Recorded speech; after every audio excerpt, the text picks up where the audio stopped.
I hated Allen Iverson at first, man. If you were a Chicago Bulls fan back in the mid to late '90s, you know what I'm talking about. I hated Allen Iverson. I thought he was a disrespectful motherfucker.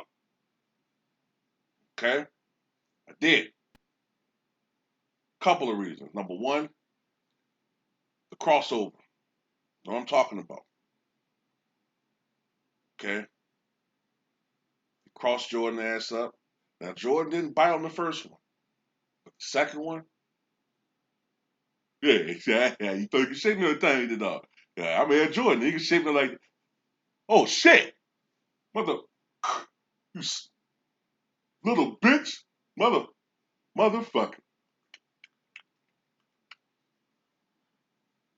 Chewing his gum and shit. But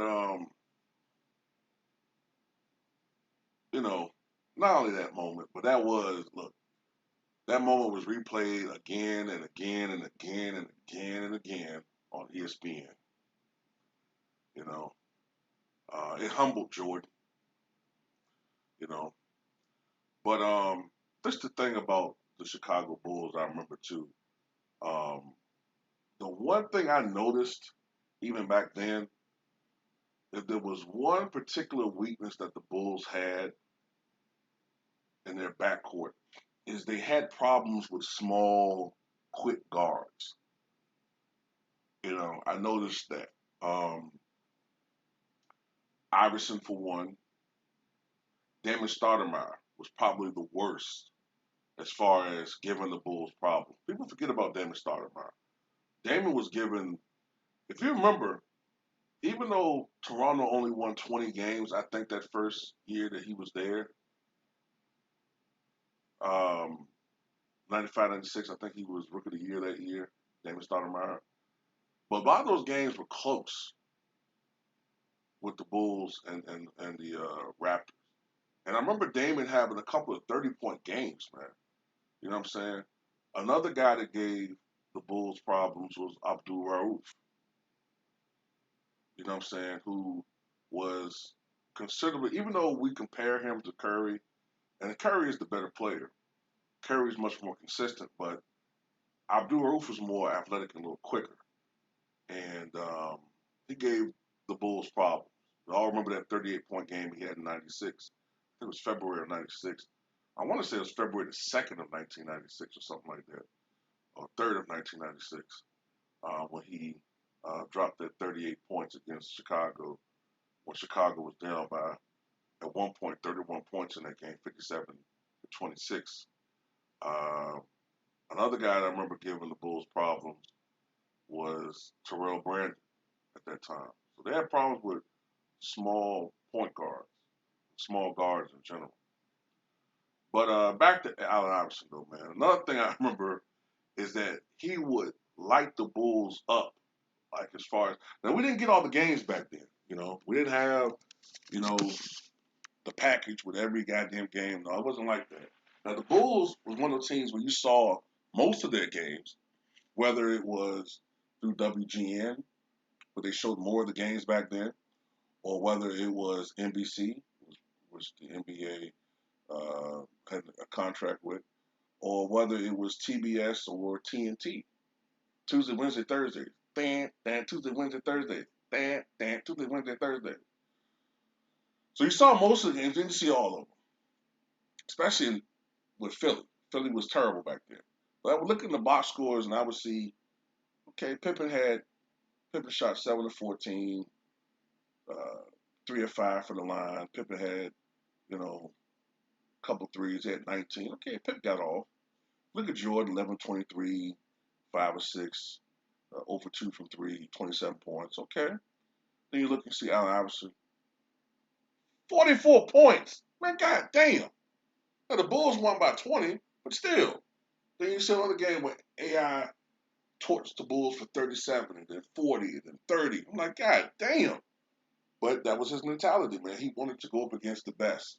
He had that Kobe mentality where he wanted to go up against the best and beat the best. He wanted to go up against who was ever perceived to be the top dog in the NBA. You know what I'm saying?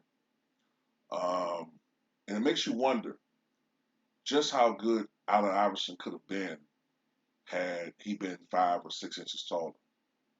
Now, after the Bulls had their run and AI was becoming one of the stars that the NBA was promoting, then I started looking at Al Iverson being more and more impressed by him, watching him play, and you saw the fearlessness, and you saw how. Look, when you watch AI back then, you were thinking to yourself, "Man, this guy, by the time he's 27, 28, this guy's going to be broken down." But he didn't really start falling off as a player until he was 33, 34. So he amazingly held his prime years for a long time. Unbelievable, because you look at Dwayne Wade, he fell off quicker with that same bruising, no holds barred, to throw caution to the wind, taking it to the cup, even though it's big. And when AI was worse because he was still in the era where, you still had some centers. I mean, don't get me wrong, you still had an older Shaq and Wallace and Dwight Howard when Wade was playing, but when AI was playing, you still had to contend with Mourning and Robinson and Shaq and Elijah Wan, even if he was a little older. You still had some bigs. You know what I'm saying? Rick Smits. You still had bigs and shit, man. But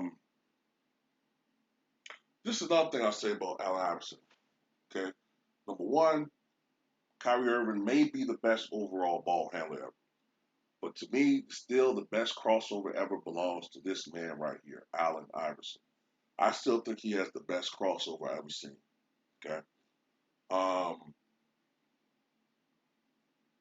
AI may have turned the ball over a little bit more. Um, Irvin is probably a little bit, like I said, is a protective, uh, better protective of the ball than AI. But crossover, I would give it to AI. But this is the thing I want to say. Outside of Michael Jordan, I think that no basketball player in the modern era has had a bigger influence on the NBA and by extension the black community as far as culture and basketball than Allen Iverson. Before Allen Iverson, outside of Dennis Rodman, who part of another culture, he's not really part of black culture, more he's more rock and roll, grunge, underground, whatever. You didn't see a lot of guys with tattoos. Maybe Derek Coleman would have some, but it wasn't a popular thing you saw throughout the NBA. After Allen Iverson, you saw it became almost ubiquitous. Nowadays, everybody has tattoos. You still see it. Hip hop. Um, Aside from some mainstream hip hop artists, Hammer, whatever, when you would look at advertisements from the early to mid '90s or listen to the music that's being played, you would hear more pop music being played in arenas. You would hear more pop music. Shit, you might even hear goddamn Michael Bolton shit. Said I love you, but I lie. Doom doom doom doom. That I feel inside. Said I love you, but I was wrong. Halftime here in Philadelphia, as Dana Barros has gone off for 23 points here, even though Philly's down by 47. Said I love you, but I lie. Nah, but after Al Iverson, you started hearing more hip hop. You know what I'm saying? Now you see the NBA is almost immersed in hip hop culture. You know what I'm saying? Before Iverson, most players coming to the games, before the games or after the games, press conference, you see suits, Jordan, Pippen, I'm doo doo, he shit. Or, you would see, if not suits, they would have on maybe conservative clothing. Karl Malone, John Stockton, button ups, or just something conservative wearing, in attire. After Al Iverson, you know what I'm saying, you start seeing more and more guys wearing hip hop apparel. Hair. Most guys had either a bald head or a close fade or temple fade or a nice little tight fro, maybe like Jimmy Jackson, little tight joint, whatever. After Allen Iverson, that's when you start seeing more blowout afros or what was really becoming popular, cornrows. Remember that? Now you don't really see that as much anymore, but late '90s into the 2000s, every fucking body was rocking cornrows. But he was the originator. Even when you look at his clothing, his uniform. Okay, Jordan had the baggy shorts and shit, which was an upgrade from the nut huggers from the '70s and early '80s. But shit, compared to Allen Iverson, Jordan was wearing nut huggers. Iverson's was super baggy. After that, everybody was wearing super baggy. Even um, with the accessories. AI, you see right here, he has the sleeve and all of the other shit with the rubber bands and the finger shits, and I forgot what the fuck you even call those damn things. You know, Iverson was going out there almost like he had on battle armor. Then you start seeing other guys doing that, McGrady and other people. The sleeves. Iverson was doing that shit first. Then y'all be wondering, like, man, why these motherfuckers have so much admiration for Iverson? Because you weren't there. You weren't there. The same way why a lot of you guys don't understand why there's so much admiration for Kobe. And why even though Jordan was on some BS on a lot of shit, why there's such admiration for Jordan. And for, that generation for Tyson. You weren't there, so you can't emotionally connect to why we feel a certain way about some of these guys. But you know what? All these things I've said almost didn't happen because of an incident that happened that was racially motivated. Okay? Now, Iverson was born in Hampton, Virginia in 1975. And it still boggles my mind that AI is 45 years old. But when he went to high school, Bethel High School, he was a two-sport star. AI will tell you that his best sport was actually football, not basketball. Okay? His best sport was football, apparently. But um, it was an incident that happened on February Valentine's Day, actually, 1993. Valentine's Day, 1993, where he and his friends. Now remember, AI is a very popular local sports star, but he's black. Okay, and what we would probably refer to as unapologetically black. Okay, now he's in the bowling alley, and he's amongst mixed company. The mixed company start using racial epithets toward Iverson and his friends, and a brawl ensues. Now, the videotape clearly shows the videotape that surfaced many months or maybe a year afterward. It showed that Al Iverson wasn't even part of the brawl that ensued, but he was the main one being targeted. Now, the first thing that was fishy about that night is that only the black, even though it was a brawl for it all, you know what I'm saying? Only the black kids were arrested. That's fucked up. Number two, Iverson was the main one targeted, even though, as he said before, and it was clear later on, he wasn't even part of it. There was even a lie concocted that said that Iverson hit a white girl over the head with a chair. Now that was obviously racially motivated. We all know how oftentimes BS or lynch mob will be ensued with the accusation that a black man raped a white woman or assaulted a white woman. That's all it took. That supposedly was the genesis of the mob that eventually the motive, the genesis of the motive for the mob that took out Black Wall Street, supposedly. Something about a girl being assaulted by. It was a fucking lie, okay? But anyway, they went after Iverson. Now, at the time, Iverson was only 17 years old, but they charged him as an adult. which meant that Iverson, they waited 8 months until he turned 18 to charge him as an adult, which is BS, in my opinion. That's bullshit. How old was he when the supposed crime was committed? 17. So why are you waiting until he's 18 to charge him as an adult? That's BS. Then, but keep in mind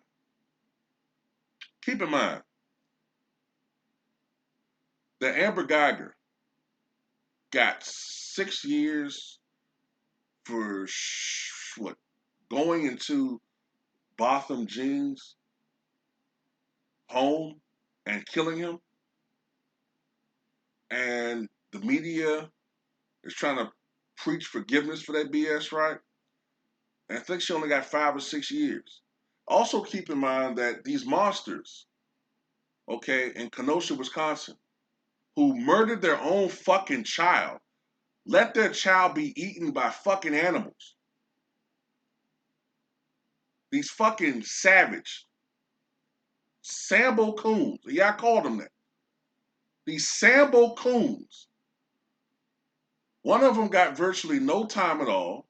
The other one, 2.5 years for letting their child being eaten by wild animals. Can you imagine how horrible a death that is? But yet, Allen Iverson, in this situation, was going to get 15 fucking years. 15.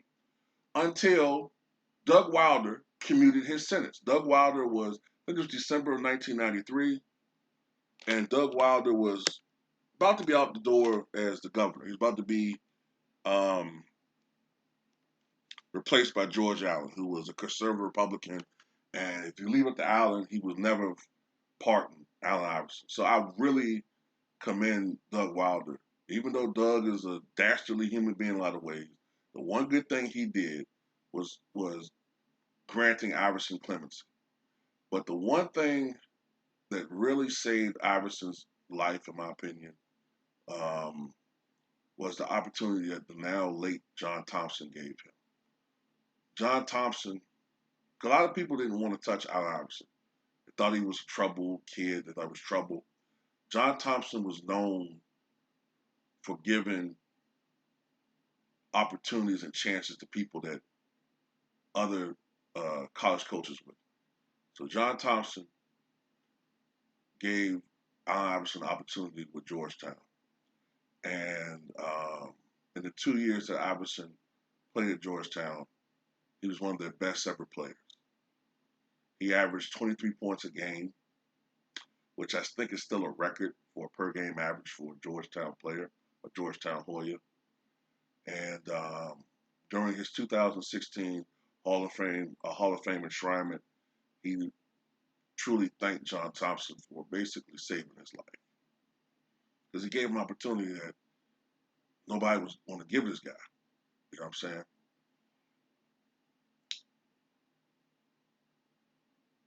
So Iverson leaves early. He was only 21 years old, but he left early. And he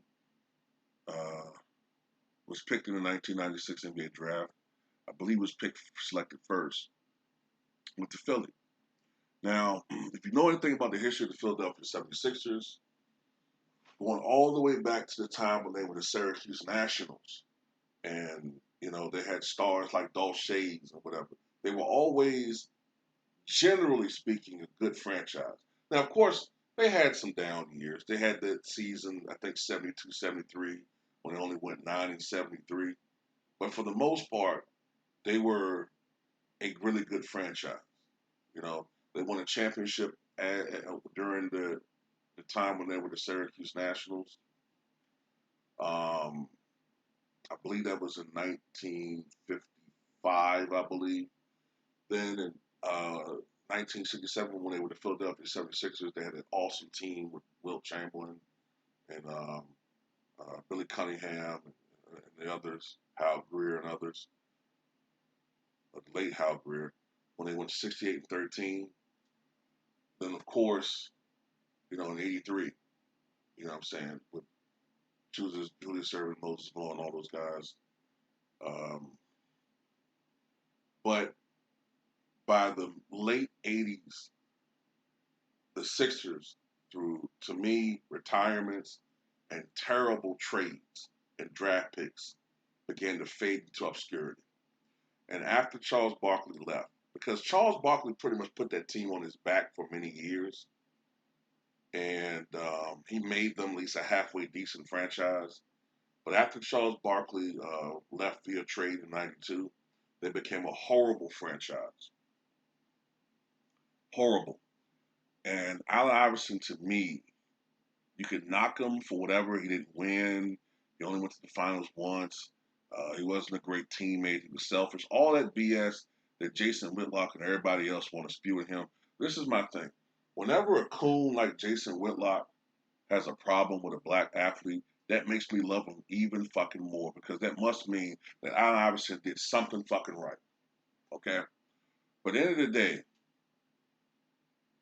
Iverson was the cornerstone of the renaissance of the Sixers.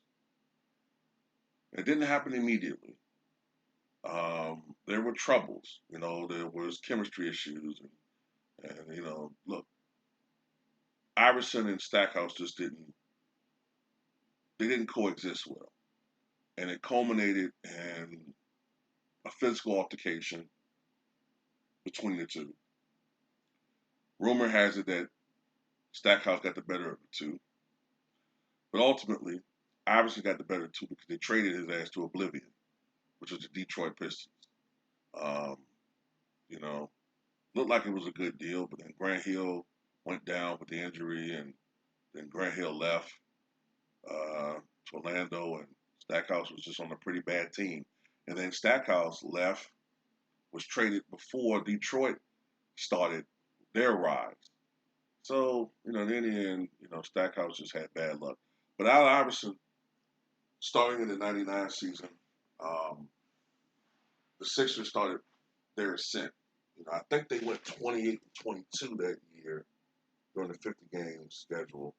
Iverson won the scoring title, but it was the lowest um, scoring average, if I'm not mistaken, to lead the league. That was if I'm not mistaken, the '99 season was the lowest scoring season in NBA history since the institution of the shot clock in 1954-55. If I'm not mistaken, I think it was the lowest scoring season. And Iverson led the league in scoring. I think it was like 26.8 points per game or something like that. 26.8. It goes to show you how different the NBA was in 1999 as it is to today. You know, I don't think 26 points a game would even be maybe top five or top six or top seven now. But it was the 2000-2001 season that most people remember about Iverson. He really put that team on his back that entire season.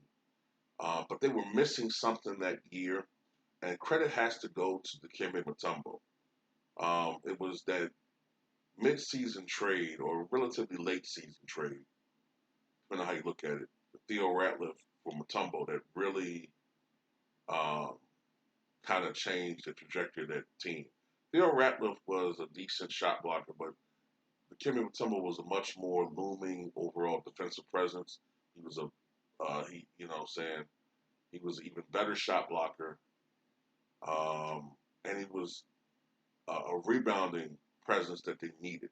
I think Rattler was averaging maybe 8 rebounds, 8.5, whatever. The Kim Tumble at that time was still averaging about 12, 13 rebounds a game. Just his physical presence alone, you needed a guy like that to complement Allen Iverson's scoring, and it worked very well. And um, you know, also when you have a guy like Iverson that is not the most efficient guy, you need a guy that can rebound to give your team extra possessions so they can win. You know what I'm saying? So during that playoffs, they knocked off the Pacers, who would eventually become a force again in the NBA, albeit briefly until the Malice at the Palace. Um, and the second round, that was one of the greatest duels ever the Sixers and the Toronto Raptors, and that went down to the wire, to the last shot. And it was kind of reminiscent of what happened in 2019. Only difference is that in 2019 you could say Toronto got their revenge, and this time they knocked down the shot to win the series as opposed to miss it as Vince Carter did. But it was a great series between the two, man. I still remember it.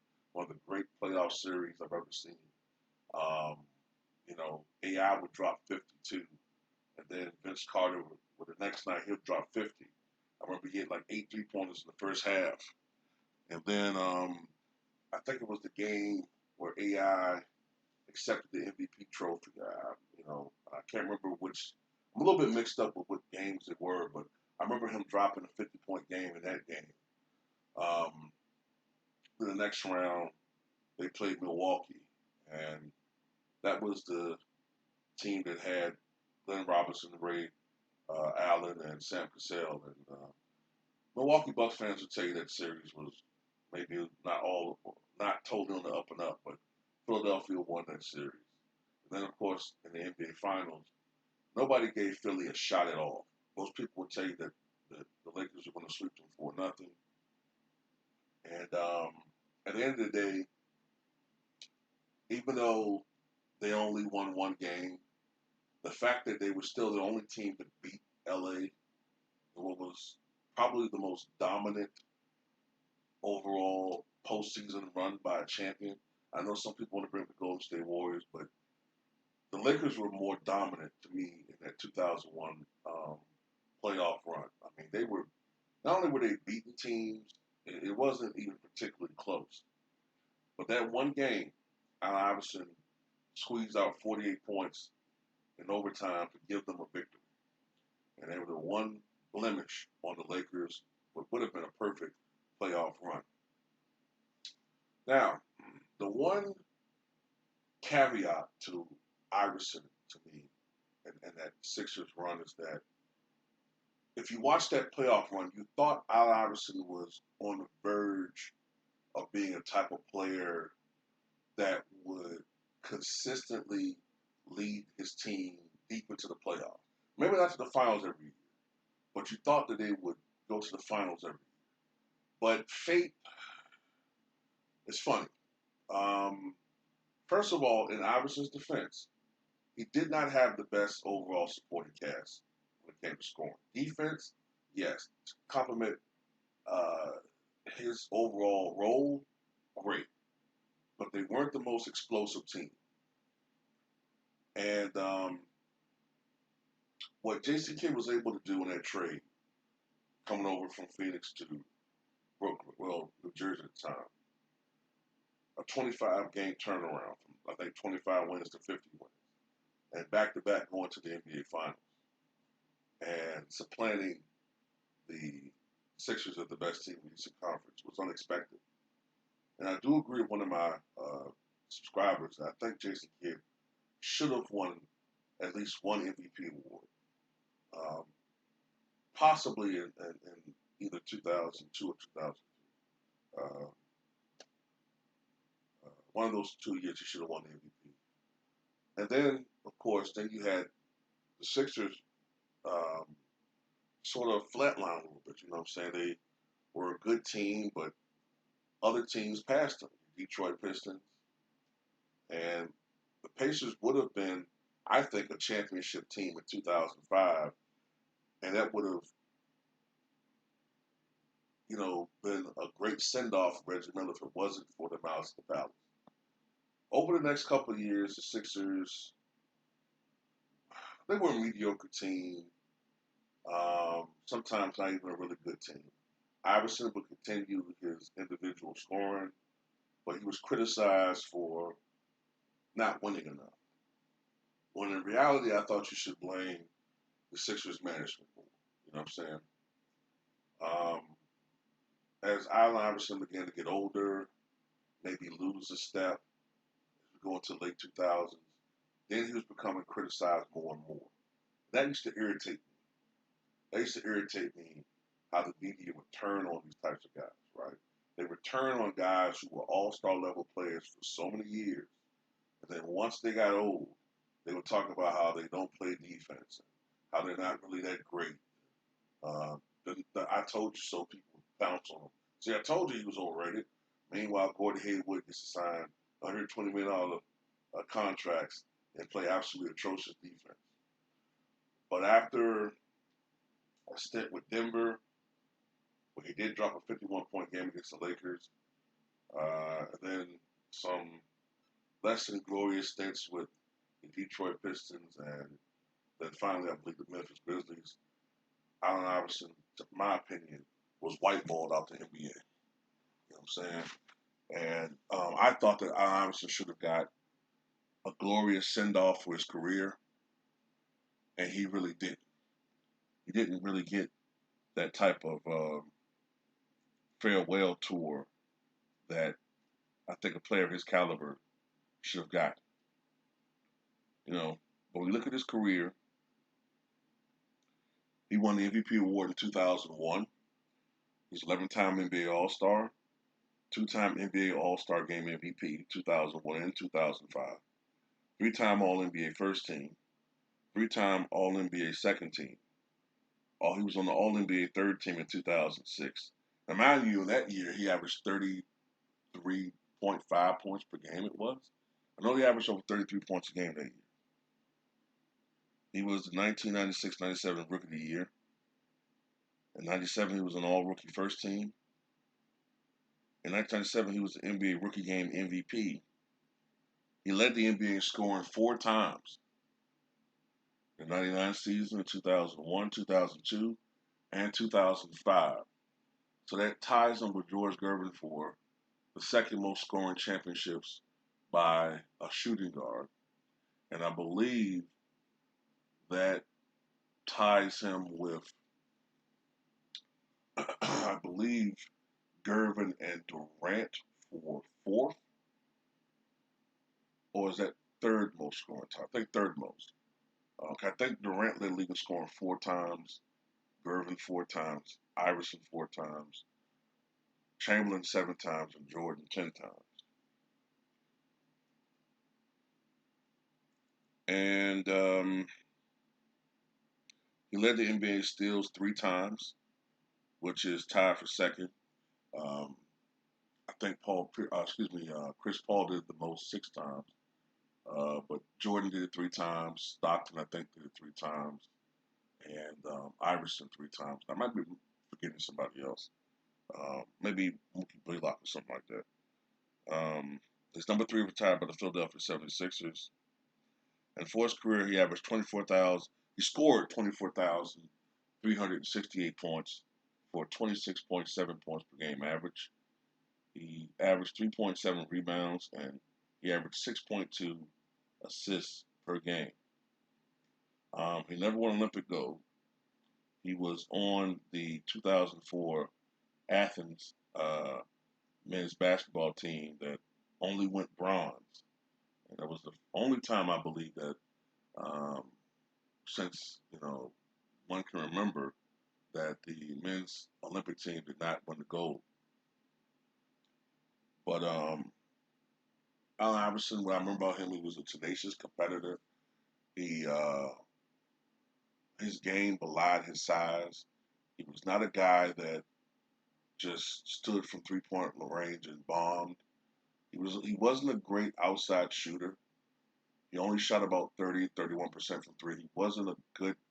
He would have games where he could knock him down if he got into rhythm, if he shot him at different spots that he was comfortable with, but he was not a guy that was really good in general from 3. He scored most of his points either going to the foul line, sometimes going to the paint, or predominantly in the mid-range. He did not shoot the ball that well. He could be inconsistent with his outside shot. He was 42.5% from the floor, which isn't great. And much is made of that he wasn't the best. But I do believe, as I watched him play, that he got better with his shot selection overall. I'm gonna see if I'm correct. I want to say from 2004 onward that he shot better. Let me see. See if I might be right.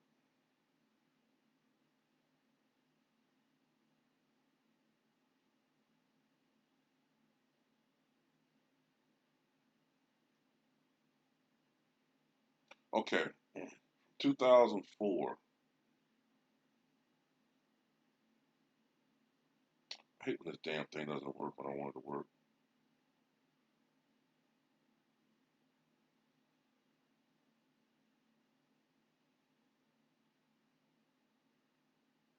Okay, from 2004 to 2010.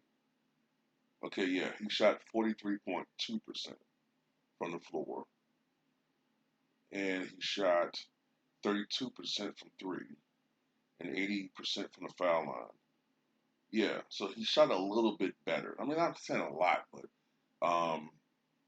for instance, in 2004, 2005, he shot 42% from the floor.